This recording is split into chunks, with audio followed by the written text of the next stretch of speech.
អូខេសួស្តីអ្នកនាងស្វាគមន៍មកកាន់វីដេអូថ្មីអញ្ចឹងថ្ងៃនេះខ្ញុំធ្វើការចែកម្លែកមេរៀនមួយគឺតាក់ទងទៅនឹងរបៀបធ្វើ ID card សម្រាប់ CV ឬក៏អាចថា ID card សម្រាប់សិស្សអញ្ចឹងអាហ្នឹងយើងគ្រាន់តែមានរូបភាពយើងអាចថត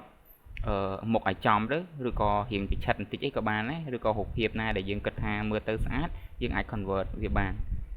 មិនថារូប selfie ណានេះយើងក៏អាចធ្វើអញ្ចឹងបានដែរដោយរូបនេះគឺជាក់ស្ដែង selfie ឯងខ្ញុំមានរូបនេះមួយដែលរូបហ្នឹងរូប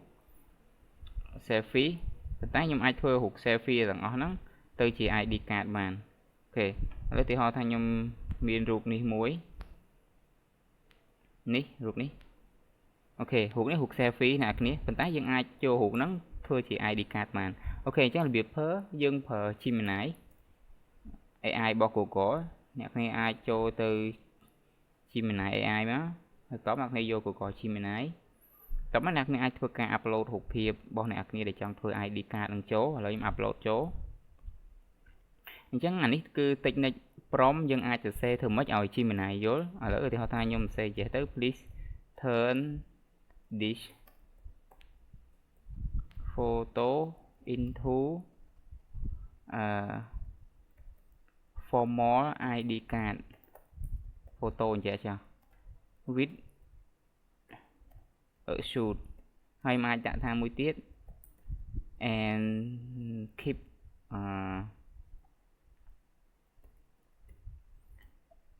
and make it in white background អូខេអញ្ចេះក៏បានដែរឬក៏អ្នកគ្នាចង់ short hand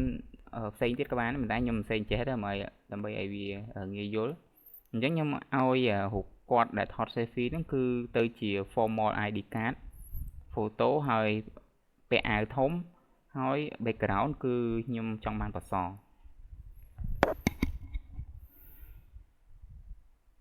ពីតុកអូខេអ្នកឃើញអញ្ចឹងទម្រង់មុខគឺមើលទៅគឺស្អាតសម្រាប់គាត់អញ្ចឹង background កន្លែងនេះសម្រាប់អ្នកចង់ដូរពណ៌បៃតងឬក៏ពណ៌ខៀវអ្នកគ្នាអាចដូរបានឥឡូវឧទាហរណ៍ថាយើងមានរូបមួយទៀតមិន selfie ប៉ុន្តែរូបហ្នឹងអាចថាថតពេញមុខទៅឧទាហរណ៍រូបនេះអូខេរូបនេះអូខេរូបហ្នឹងគាត់ពាក់អាវពណ៌យឺតពណ៌សអញ្ចឹងខ្ញុំដាក់មក please turn this into formal ID card photo with suit and make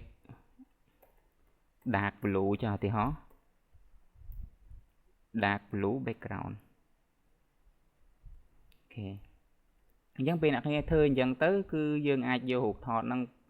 ប្រើប្រាស់បានអូខេសម្រាប់កន្លែងការងារឬក៏សម្រាប់កន្លែងសិក្សារបស់យើងអូខេ